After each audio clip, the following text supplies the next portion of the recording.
Bom, boa noite a todos. Sejam todos muito bem-vindos. Vamos falar aqui de algo muito importante que hoje está sendo muito discutido, né? Valorização da vida. A gente fala sobre tantos temas e a vida que está lá fora. Como é que a gente valoriza ela, como a gente cuida dela. Aí eu trago essa imagem que é a Divina Família, né? Ali José, Maria e Jesus representado. É uma imagem tocante, é uma imagem que nos remete ao sentimento de paternidade, maternidade, de origem e caminho. Então a gente entende que olhar para essa imagem é refletir em nós mesmos o sentimento de ternura. Quando a gente lembra da mãezinha, do paizinho, né? Quando ele está, quando ele foi ou quando ele está conosco. Então aqueles que podem e têm os pais, felizes são. Os que não têm, guarde a imagem no coração, o sentimento de pureza. Aí nós vamos falar sobre existência e vida. Como é a minha existência e como está a minha vida, né? Aí nós vamos fazer bastante leitura aqui hoje, porque é um tema tão abrangente, né? Eu queria chamar a primeira leitura de dizer assim: filhos de Deus, sabemos que temos seus atributos em nós, de forma relativa, bem como somos convidados, através de inúmeras reencarnações, a aprimorarmos pelo processo evolutivo cada um desses atributos. Jesus disse: sois pequenos deuses.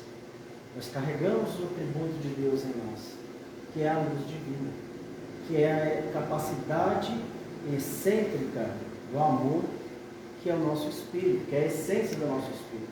A essência de Deus, amor. A essência do espírito descendente de Deus, amor. Fomos criados simples e ignorantes, mas seres vindos do amor. Essa é a essência. Por isso que diz que nós carregamos os atributos de Deus, porque o amor revela todas as qualidades do espírito. Desabrocha, as qualidades do espírito. A vida é um patrimônio divino, e aprendemos com a doutrina espírita que há vida além da nossa etapa no corpo. É isso que nos conforta, é isso que nos dá ânimo, saber que aquele que partiu nos espera, saber que a vida continua. Difícil é ter uma vida sem propósito, difícil é chegar para uma pessoa que desencarnou e olhar para o outro e dizer: esquece e acabou. Isso é covardia. Mas quando eu tenho certeza que o reino espiritual anunciado por Jesus, pelos profetas, e na verdade confirmado e ensinado por Jesus, eu começo a ter sentido de paz na minha vida. Eu sei que quando eu errar eu terei chance de refazer. Mas eu sei também que nada é sem esperança. Porque um ser humano que não tem esperança, que não tem sonhos, tem uma vida mais material, tem uma vida mais ocupada, porém não faz dessa vida grande sentido.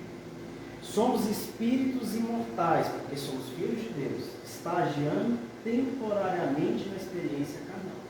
Somos herdeiros de Deus, gradativamente vamos desenvolvendo esse amor oriundo do Pai. Então é isso que o Espírito vem aqui fazer. Eu vim aqui amar o próximo, ele veio amar a si mesmo. Eu vim aqui aprender a respeitar o outro, desenvolver o outro. O amor vai responder dentro de todas as necessidades. Aí diz assim: nascemos, desencarnamos, renascemos, para evoluir e desenvolver o amor, nas diversas gradações que ele existe, até alcançarmos o amor em plenitude. Então, vejamos, cada um aqui ama de um jeito. Ninguém aqui nessa sala, tanto encarnado e desencarnado, ama do mesmo jeito. Porque são várias gradações. Eu amo meu filho de uma intensidade, a mãe dele ama ele de outra intensidade. O tio, o sobrinho, o avô, o avô, cada um vai amar numa intensidade. Vai valorizar a vida daquele ser numa gradação. A pergunta é: conseguimos amar os outros que não os filhos da mesma forma que amamos o filho? Aí está a chave da gradação do amor que a gente sente um pelos outros. E o que a espiritualidade traz? O que a espiritualidade e outras fés, outros clérigos trazem? Eu o caminho para desenvolver o amor, porque todos os clérigos são baseados no Evangelho, que é o Evangelho de amor. Então nós precisamos fazer o quê? Hoje eu consigo perdoar? Talvez não, mas eu consigo desculpar. Te perdoo, Júlio, vai, mas eu não quero te ver mais. Isso não é um perdão, isso é uma desculpa. Mas já é um primeiro passo na gradação do amor. E aquele que não perdoa e não desculpa, está numa gradação inferior de amor. E como exemplo de amor em plenitude que nós tivemos? Jesus. Esse era amor em plenitude. Jesus pertencia a uma ordem de espíritos sublimes, chamado de amadores. Vivem eternamente pelo amor. Jesus está num nível de amor tão grande que ele passa por tudo que ele passou na via sacra dele e não esboça uma reação contrária. Não faz um rosto de preocupado, não faz um rosto de reprovação, porque ele amava tanto aquele que chorava por ele, como aquele que o supliciava, porque é um amor em plenitude, que é um amor sem condicionante. E Jesus deixa claro, né? Meu Pai é um Pai de amor. Então, se Jesus já ama daquele jeito, e Deus? Como é Deus? Como Deus ama? Então, cadê a figura daquele cara do garfo vermelho que espeta e atenta os outros? Por que Deus que me ama tão incondicionalmente criaria essa figura? Por que eu teria castigo em vez de ser educativo? Porque eu não entendo. E minha gradação de amor é baixa. Então eu entendo que o julgamento é mais humano do que divino. Essa é a que a gente deve pensar. E aí eu pergunto, se amor que evolui o espírito, e aborto não seria um desamor? Seria o aborto? Vai falar muito do aborto que a mulher, todo aborto tem amor do homem. Quando a mulher decide abortar, o homem concorda, ele é negligente. O aborto é a dois, não é a um. Né? Se o homem ama, ampara e dá segurança para a mulher, a mulher dificilmente ela vai abortar. Então esse processo, essa conta chega para os dois, não chega só para um. Né? A gente sempre fala do aborto, que a mulher tem que responder por isso. O homem também responde por isso. Falta de amor. Né? Então, se a gente está falando de amor, de gradação de amor, de Deus, por que o aborto então? O aborto é crime? Sim, é um crime estarrecedor. Porque não dá chance da vítima pedir por suplicar por piedade. Não é uma vida gerando por vida, é uma vida em defesa. E essa vida precisa de contar com o amor incondicional dessa mãe. Então o que a gente faz? A gente asfixia esse ser antes que ele veja a bênção da luz. Todos somos, olha só essa frase como tranquiliza as mães também e os pais. Todos somos acolhidos por Deus. E as mães que por suas múltiplas razões praticaram o aborto e se arrependeram, também serão, porque as divinas leis são educativas e não punitivas. Então, a mulher que cometeu um aborto não está condenada a nenhum sofrimento eterno. Ela vai ter as medidas educativas. Porém, ela não entende como educativa, vai entender como punitiva. Como é que eu troco punitivo por educativa? Conhecendo a vida pós-desencarne, conhecendo o plano espiritual, conhecendo o amor de Deus, entendendo Deus da forma que Jesus ensinou. Que ama incondicionalmente, porque senão Deus estaria fazendo vários espíritos. Esse aqui errou, morre, acabou. Faço outro, tento com outro, tento com outro. Qual a lógica? É surreal, é irreal, não justifica, né? E aí está lá uma criancinha no útero da mãe, e ali, gente, é ato de caridade.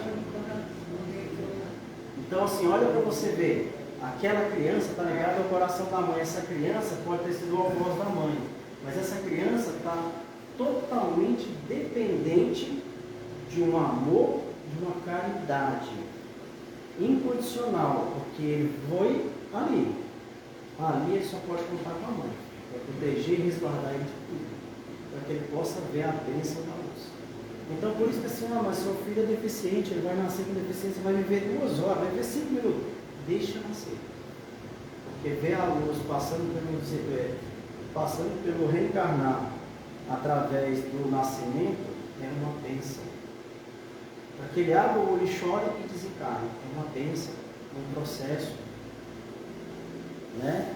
E o homem consciente, que gosta de aprontar, jamais deva afirmar ou dizer para uma mulher que deva tirar o filho, sob nenhuma hipótese. Já vimos essa imagem alguma vez, né? Já falamos dessa imagem, né? Mas dá para falar dela de valorização da vida, porque valorizar a vida é proteger a vida de defesa que a mulher carrega e que o homem é responsável. Em todos os ambientes, aí fala, mas o Júlio já está de meia idade, o Olívia da meia idade, eles não vão mais fazer filho, não gosta. Beleza. Isso que a gente pode aconselhar também para fazer. E para as outras vidas, não é bom a gente repetir esse assunto para a gente chegar na outra vida e falar, não, a outra não faz parte da minha essência. Então eu aprendo aqui e posso usar lá na frente, né? E aí, o Livro dos Espíritos é tão maravilhoso que ele diz assim, na questão 825 do Livro dos Espíritos, não há gozo de absoluta liberdade, porque todos precisamos um do outro, os pequenos e os grandes. Na foto anterior nós tínhamos um grande e um pequeno. O grande era a mulher, o pequeno era o filho. Mas todos precisamos. Por que então eu não tenho um livre-arbítrio? Não falo que eu tenho um livre-arbítrio, poder total sobre mim? Livre-arbítrio tem limite, gente. E ninguém gosta de afirmar isso, principalmente espíritas. A gente fala, Deus te deu o livre-arbítrio, posso fazer o que eu quiser. Talvez agora nessa idade eu possa, mas quando criança eu podia, e eu não tinha um livre-arbítrio, então a frase está correta nos espíritos. Uns precisam dos outros. Já tinha pensado dessa forma, Júlio? Não. Quando a gente é criança, a gente não decide por si. Nós decidimos, alguém decide por nós, porque nós já precisamos ir desenvolvendo, receber a caridade, para depois fazer a caridade. Então o livre-arbítrio ele tem limite para o ser humano. Agora eu estou nessa idade, eu posso fazer o que quer ainda? Tem coisas que eu não dou conta, meu corpo não dá conta mais, eu até posso. Aí usa aquela frase, né? Tudo eu posso, mas nem tudo é ilícito, né? Troca, primeiro preciso de caridade, depois eu posso, mas tudo não é ilícito. Aí na questão 880, Allan Kardec pergunta aos espíritos, qual o primeiro dos direitos naturais do homem? E os espíritos respondem, viver. Se é viver, o aborto não vai entrar. Abreviar, eutanásia, abreviar, porque a gente não fala matar ninguém, a gente fala abreviar. Porque ele não vai morrer mesmo, só vai abreviar o tempo dele, vai cortar o tempo dele e volta ele. E depois ele vai ter que voltar para recuperar. Bom, estamos falando de valor da vida. Então vamos pensar como os homens hoje. Qual o valor da vida? As companhias de seguro têm um valor para a vida do ser humano, que se reflete no valor das apólices que ele vendeu. Júlio, você tem um seguro de vida de 100 mil. Quanto vale a sua vida? 100 mil. PCN, você já está mais ou menos ali perto da idade do Júlio, sua vida vale 80 mil. E assim sucessivamente. Então, você quer saber o valor de uma vida? Tem seguro de vida? Tem. O valor do seguro da apólice é o valor da sua vida. E os governos, como é que ele vai fazer isso? O governo adota o seguinte, qual o custo que esse cidadão aqui vai me dar durante a vida dele? Por que o governo define data para aposentadoria? Porque é o custo que você vai ter para o governo. Então é assim que se valoriza a vida hoje. E o que a espiritualidade ensina? Valorizar a vida de outra forma. Tem criminoso que ele sabe que na hora que ele vai assaltar, ele pode encarar alguém mais doido do que ele. Então ele mede o risco que a vida dele tem. Se eu te pegar de surpresa e armado, minha vida tem mais valor do que a sua. Mas eu vou medir, se você é um cara grande e forte, está de dois, não. Se eu for, não pode me matar. Então o sentido e o valor que ele dá na vida. Os seres humanos sentem a importância das próprias vidas. Quando isso acontece? Geralmente quando a gente está na terceira idade. Que a gente começa a olhar para trás. Quando a gente é criança, adolescente, acha que pode comer o mundo com farinha e com cachaça. Não é assim que estava no filme? Comer o mundo com cachaça e farinha, porque acha que nada te acontece, doença não me pega, nada me pega. E está correndo risco em dobro. Então eu não sei dar sentido no valor, mas quando eu começo a entender que eu assumi um casamento, um matrimônio, veio o primeiro filho, muda o homem e a mulher automaticamente. Porque o valor da vida não é mais de 2, é de 3. E os dois já pensam na vida mais do filho do que da própria vida, quando amam. Então, esse é o sentido da vida, do valor. Né? E aí, o significado de suas ações e decisões ao longo da existência fazem eles preservar a vida. É igual nós. Por que nós fazemos regimes, deixamos alguns vícios? Porque a vida começou a ser importante para nós. E agora eu vou ganhando essa valorização da vida, né? Vem essa frase modelo aí para nós. Reserva momentos do dia para lembrar que somos seres viventes e que estamos fazendo algo nesta vida. É uma prática que pode nos ajudar a valorizar a vida. É isso o papel de que todas as religiões se incluem. Nós trabalhamos alguns aqui 8 horas, 9 horas. Alguns levantaram 6 horas da manhã. Estão aqui agora valorizando a vida. Porque no final, no início, nós chegamos aqui num corpo sadio, pequeno e pelado. Vamos voltar sem esse corpo. Então, o patrimônio que nós vamos levar é o espiritual. E é numa casa espírita, numa igreja, num centro, num terreiro, num lugar de caridade que você vai aumentar o seu patrimônio espiritual. É amando, é praticando a caridade, é se calando, matando o orgulho, que vai ter sentido, e é isso que você vai levar. Não é o carro, não é a roupa, não é nada. É o sentimento que você desenvolveu no seu espírito. Compete a cada um, portanto, o esforço de desenvolver a caridade. Caridade é igual amor, é redundante. Mas quero curar um câncer, caridade. Quero desenvolver amor, caridade. Quero desenvolver perdão, caridade. Tudo, caridade. Caridade é maior do que a fé. Porque para fazer caridade você não precisa de fé. Basta um hábito imposto de amor. Então, se você for medir, a caridade é maior do que a fé. No livro do Evangelho segundo o Espiritismo também diz isso. Né? Em mais uma ampla acepção, assim, velar pela vida dos outros. Que a gente, nós queremos matar alguém hoje? Não. Mataríamos? Não. Faríamos parte de algo para tirar a vida de alguém? Não. Por quê? Porque nossa gradação de amor aumentou. Nós já sentimos que temos que respeitar uns aos outros. E quando a gente não consegue, vem a lei civil humana, que tem o estatuto do adolescente, do idoso, da criança. Aí a gente começa a ser obrigado a respeitar, porque essa lei começa a se aproximar da lei divina, que é a lei natural. Nós temos a sua vida em todas as etapas, intrauterina, na infância, na adolescência, na juventude, na idade adulta e na idade do júbilo. Tem que visitar todo mundo e respeitar todas as vidas. Todos os momentos a vida deve ser respeitada. Né? Colocando em prática o atributo do amor, que é o espírito que cada um tem. Então, quando alguém diz, você é um desalmado, você não tem amor, mentira. Sua alma, a essência dela, não.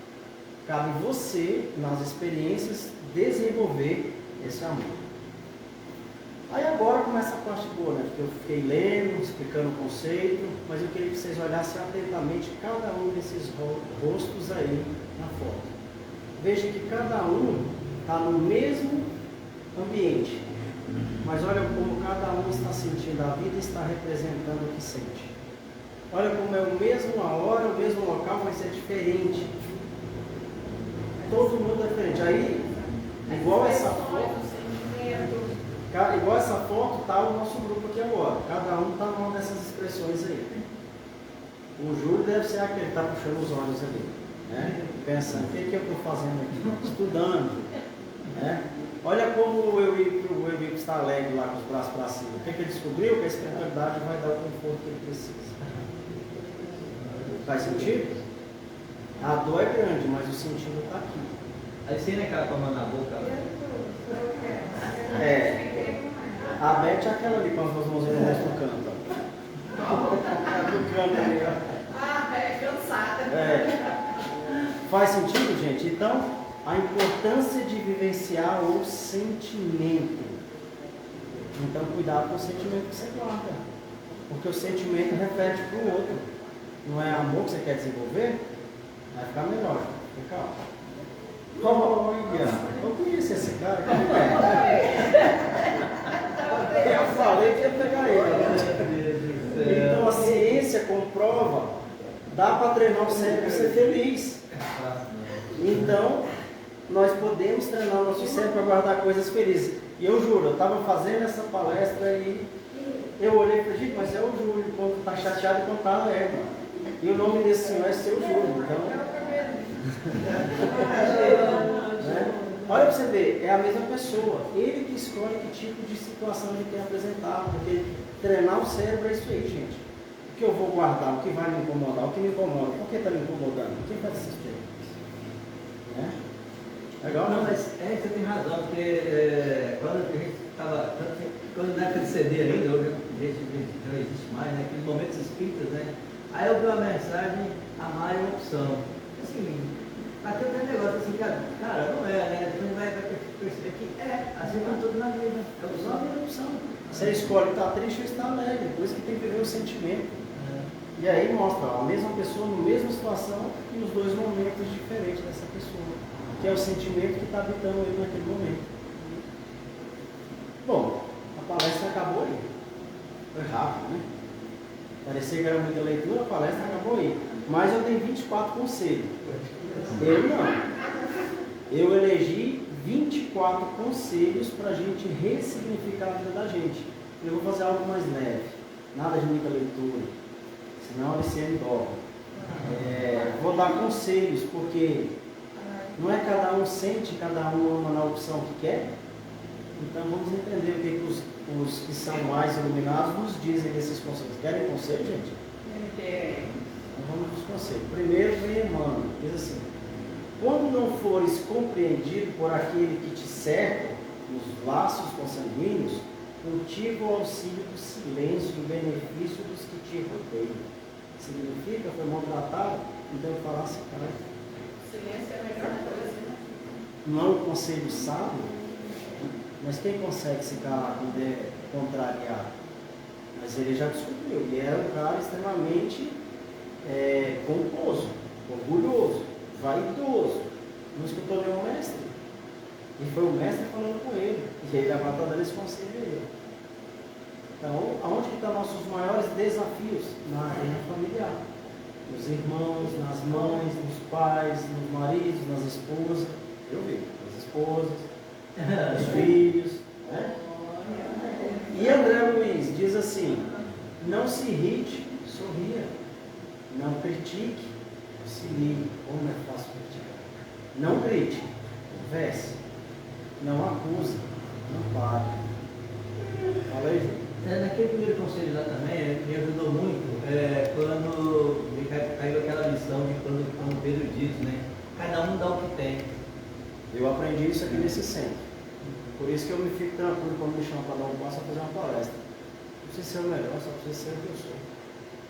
Sim. Eu aprendi isso aqui. Igual também aprendi com a Luciane que conhecimento é um fardo pesado de carregar. E hoje, quando eu quero fazer algo errado, sei que errado, dá errado, eu fico alegre, porque eu falo, graças a Deus, consegui evitar essa sem mesmo fazer nada. Hoje eu não comemorei isso. Estava querendo fazer uma coisa errada, deu errado, eu fiquei alegre. Porque era errado fazer. Aí nós temos essa senhora aí, parece um pouco Luciane, né? Olha o que ela fala. O essencial não é o tamanho do bem que se queira, e sim o tamanho do amor que você coloque no bem que se decida a fazer. Então olha lá, o tamanho do bem que ela pode fazer, o prato com arroz e a colher na boca do menino. Esse é o bem que ela pode fazer. É isso que ela está entregando. Não é o hábito dela, o manto, não. É a dedicação de alimentar o que continha. Ele precisava de palavra? Não, precisava de comida. Tem hora que você vai pegar alguém que precisa falar e não de ouvir, então deixa eu falar. Tem hora que você vai ter que aconselhar, tem hora que você vai ter que amparar. Tem hora que você vai ter que alimentar e tem hora que você vai ter que silenciar. Aí vem esse Paulo Archer, chamado Bezerra de Menezes, né, sou super fã, ele diz assim: não adianta o auxílio do plano superior quando o homem não se preocupa em retê-lo.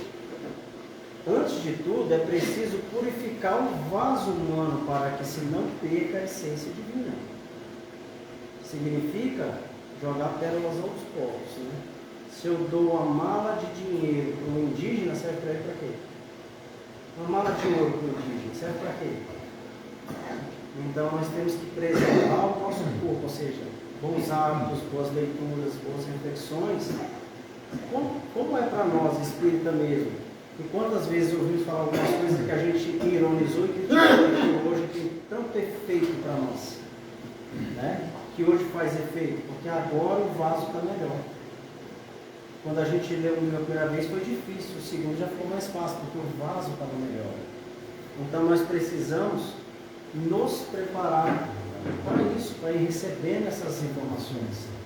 Aí Chico Xavier diz assim: às vezes, naquele minuto de oração, deixamos de tomar uma atitude precipitada e de proferir uma palavra agressiva, de permitir que a cólera nos induza a qualquer atitude infeliz. Devia ser lei. Na hora que você está nervoso, nada que você decidir vai estar valendo. Você não pode vender, você não pode decidir nem sim nem não. Está nervoso, perdeu o efeito do que você fez. E se a gente adotasse esse conselho, era tão bom. Ah, estou chateado. Cara, para, sai do cenário, decide.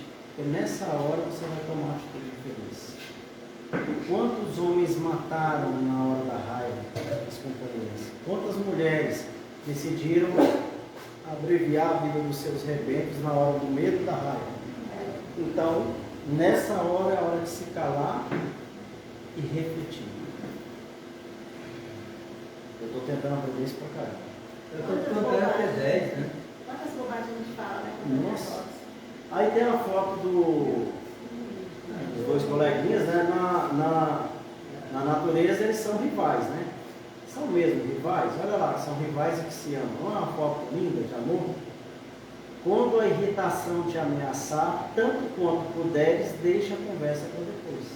Está irritado? Não adianta discutir. Cala a boca e se afasta. É isso.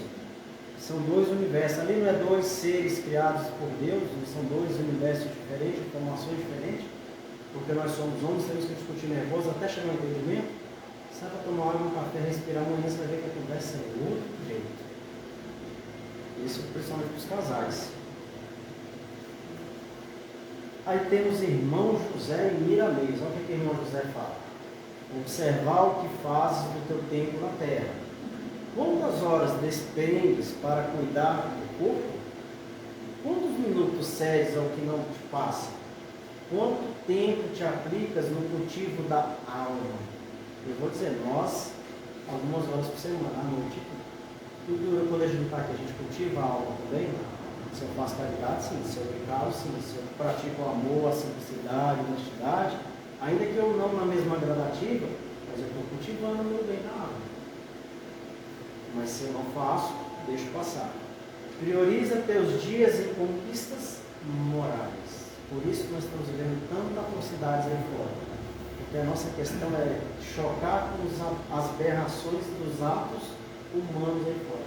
Pai matando e abusando de filhos, mães matando filhos, abreviando a vida de filhos por conta de homem ou de relacionamentos tóxicos.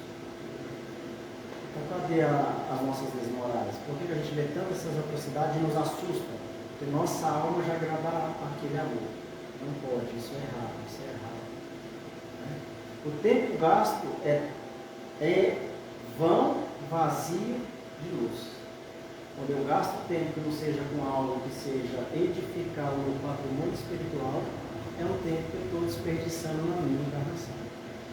Miramês, ele diz assim: a felicidade se inicia no pensamento, o trabalho é vosso, começais a ser ajudados por Deus. Não tem aquela frase que o Júlio dizia? Mente vazia é obra do capiroto? Vai trabalhar, por isso que Deus deu trabalho para nós, porque senão nós seríamos ainda mais prolixos do que nós somos hoje. O trabalho dignifica o homem. Quando eu digo homem, é qualquer um ser vivo, né? Humano, homem ou mulher. Então o trabalho realmente dignifica, porque o trabalho vai dar propósito, vai ajudar a desenvolver o sentimento de eu trabalho para me bancar, daqui a pouco eu trabalho para bancar outras pessoas. Eu começo a ressignificar isso em mim. Acabamos os conselhos. Aí tem Júlio e Euripides, né? Pode visitar a praia, quando criança, e alguém tirou uma foto.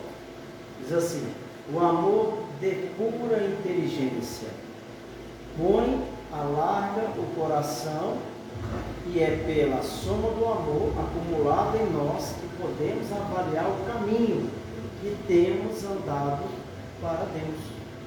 Leão deles. Então, quando eu amo, eu ando mais. Quando eu não amo e fico enraivecido e orgulhoso, eu fico estacionado. O que me leva para frente é o amor. De tudo, é redundante, mas é amor, a palavra de ordem, né? Aí nós temos Hamed, ele diz assim, tá vendo que escolhemos bem legal, né? Está ótimo. Avaliemos atentamente os tesouros da alma que já integram, nos obrigarão a prestar maiores ou menores contas perante a vida maior. Integramos. Que valores nós temos? Quais valores eu tenho hoje em mim que eu não abro mão? Eu não matarei ninguém, não roubarei ninguém, não ferirei ninguém, não farei mal a ninguém. Consigo até me calar algumas vezes. Esses são os valores que eu estou alimentando a minha alma. Eu já permito que o ignorante seja ignorante. Eu já permito que o ignorante não tire a minha paz. Porque a minha paz está em mim e não em quem me ataca, né? E Neio Lúcio, esse cara é muito importante. Esse cara está muito envolvido ali na época do Chico, Neio Lúcio. Mas eu vou trazer algo dele para nós em outro momento. Diz assim: quem sustenta a calma e a fé nos dias de aflição encontrará paz com a brevidade e segurança, porque a dor, em todas as ocasiões, é a serva bendita de Deus, que nos procura em nome dele, a fim de levar a efeito dentro de nós o serviço da perfeição, que ainda não sabemos realizar. Por isso existe a dor e o mal, porque ela é para nós a alavanca de encontrar o bem. Por isso que Deus é amor em plenitude, amor incondicional, mesmo assim tem a dor e o mal. Para que a criatura experimente isso e entenda que o caminho do amor e da bondade é para ele a melhor opção, através da escolha de ação e reação. E aí agora nós temos aí essa foto que diz assim: mantenha calma, a dificuldade é o universo caprichando. Quem está com a vida difícil aí? Quem está com problema na vida aí? Quem tem conta atrasada, está com alguma coisa? Fica tranquilo, o universo está caprichando para você ter paciência, está tornando sua vida bem desafiadora, né? E tem aqueles modelos mentais que a gente falou outro dia, não é difícil, é desafiador. Olha como muda. Minha vida está difícil, não, minha vida está desafiadora. Se está difícil é porque eu ainda não estou sabendo lidar com as coisas. E é difícil entender que essas coisas são para o meu bem. Já está acabando os conselhos. Vocês pediram 24, então já foi 19. Fala, Júlio. Manda mais um pitaco aqui. Porque você falando assim, fez lembrar de Demônio nos dizendo, né, que é preciso a gente ter cuidado com o que pede para Deus, porque o tempo dele não é igual ao nosso, né? Então é preciso estar atento ao que pede. Por exemplo, eu falei isso outra vez com uma coleguinha de trabalho lá, né? Eu disse, Júlio, eu não sei, eu peço a Deus paciência, eu peço a Deus paciência todo dia. Isso me dá coisa difícil, senhor Júlio. Mas como é que eu vou tratar? Então peça coisa diferente, pois se você quer paciência, pede paciência, ele vai ter oportunidade para você trabalhar a paciência, ele vai dar paciência no plano dele, né? Tudo é conquista nossa. Para desenvolver paciência é só dificuldade, né? Então eu quero paciência, ganha dificuldade, aí vai desenvolver paciência. Não, mas para mim está difícil, então pede paciência. Sabe o que pediu, né? Até porque Deus dá o que nós precisamos, não o que nós pedimos. Eu também. Aí tem aí, ó, que o Júlio gosta tanto. Eu lembrei dela, Júlio. Né? Pode ler para nós essa aí, Júlio, por favor. Irmãos do fogo. Cada um tem o seu jeito de ser, de fazer e de acontecer. Ninguém será exatamente como gostaríamos que fosse. Quando aprendemos a conviver bem com os diferentes e suas diferenças, a vida fica bem mais leve. Diferenças não são defeitos. Aprenda esse grande segredo e conquiste sua liberdade pessoal. Então assim, se eu entendi que alguém não é igual a mim e aquilo não vai mais me afetar, então eu descobri o segredo, pronto. Permita o outro ser quem é. O Eurípides tem que ser exatamente quem ele é. Se eu conseguir me relacionar e gostar dele, é do jeito dele. Onde o homem erra, a mulher erra, os amigos erram, as famílias erram. Quando eu quero moldar o outro do jeito que eu quero que ele seja. Posso completar? Fica à vontade. Desculpa, Não, fica à vontade. Essa aí foi proposital para você. Que daí lembrando isso aí, vai lembrar do André Luiz, né? Que o André Luiz disse que muitas vezes reclamam do Eurípides, que nossa, ele tem difícil demais, nossa, isso é coisa que eu tenho que fazer para brincadeira, para aturar o Eurípides, né? Só que do meu lado, eu não tenho a dimensão de depender o quanto, por sua vez, o Eurípides faz esforço para me aturar. Então, Exatamente, o mesmo esforço. Isso, né? Outra coisa, pega uma pessoa que é insuportável, gente, qualquer um, faça esse convite para vocês por experiência própria. Pega uma pessoa que você não consegue se relacionar. Saia de cena e vai conhecer essa pessoa por um outro prisma, por olhar da mãe dele, do pai dele, da família dele e da vida dele, sempre que ele saiba. Você vai voltar com a cara grande, vermelha e chateada. Você vai descobrir o porquê que aquela pessoa é daquela forma. E a gente não conhece a vida de cada um, não conhece a realidade de cada um, não conhece a prova de cada um. Mas você quer ajudar? Então, tem a consequência. Eu não sei como é a vida de cada um, não tem como saber. Eu vivo casado, eu não sei como exatamente é o sentimento que habita a minha esposa. A ordem é pacificar, harmonizar, permitir, conduzir. O segredo está ali, ó. Tem um ditado, você passa a vida inteira perto de alguém e você não conhece ela. E o segredo é, diferenças não são defeitos. Entendam isso, quando nós entendemos isso, acabou. Diferença não é defeito, então não preciso corrigir ninguém. Correto? É simples, né? Difícil é viver. Aí nós temos essa frase aí lindíssima. Essa frase aí é, para mim, muito boa. Diz assim: uma das virtudes máximas da evolução humana consiste na renúncia de tudo quanto possa ferir nosso propósito. Essa frase aí é perfeita. Tudo que eu falo, penso, acho, vai ferir o próximo. Se eu pudesse segurar isso, minha evolução seria tão mais rápida. Se eu pudesse entender o choro, o olhar pensativo, a testa franzida de alguém, soubesse o que ele está passando, eu pudesse ir lá com um sorriso amigo, abraçar e não perguntar nem o que ele está passando. Só dizer, estou aqui. Quer falar, eu ouço. Não quer falar, eu te abraço. Não quer que eu ficar lá perto do seu filho. É abdicar um para o outro. Né? Muito boa essa frase. Mandando depois para nós, por favor. Tá. E aí nós temos essa também, que é muito conhecida, né, de muito conteúdo, Joana de Ângeles. Olha o que ela diz. Ela diz assim: a crítica ácida, inspirada pela revolta ou pelo ressentimento, não contribui para a mudança delas ou das ocorrências examinadas. A palavra gentil, de ajuda e de esclarecimento, produz melhor efeito do que a acusação irada, a censura severa. A tua melhor maneira de criticar o erro será agir com o acerto, diferenciando-te pela forma de atuar em relação àquele que se comporta irregularmente. Muito claro, né? O Júlio erra e eu vou corrigir e igualei. Por que eu não ajo diferente e deixo o Júlio ser quem ele é, para ele olhar para mim como um exemplo e não como alguém que é adversário dele? É isso que ela está dizendo, né? E aí tem esse Tibúrcio, que é um pensador muito famoso, né? Ele diz assim: remédio amargo é a verdade da cura. Olha como é curto e profundo. Remédio amargo é a verdade da cura. A verdade que liberta, mas a verdade que incomoda. Aí a gente vê cheio de pessoas dizendo assim o tempo todo: eu sou verdadeiro, eu falo a verdade, dou o que doer. E eu uma vez escutei isso, você é verdadeiro, mas é impiedoso.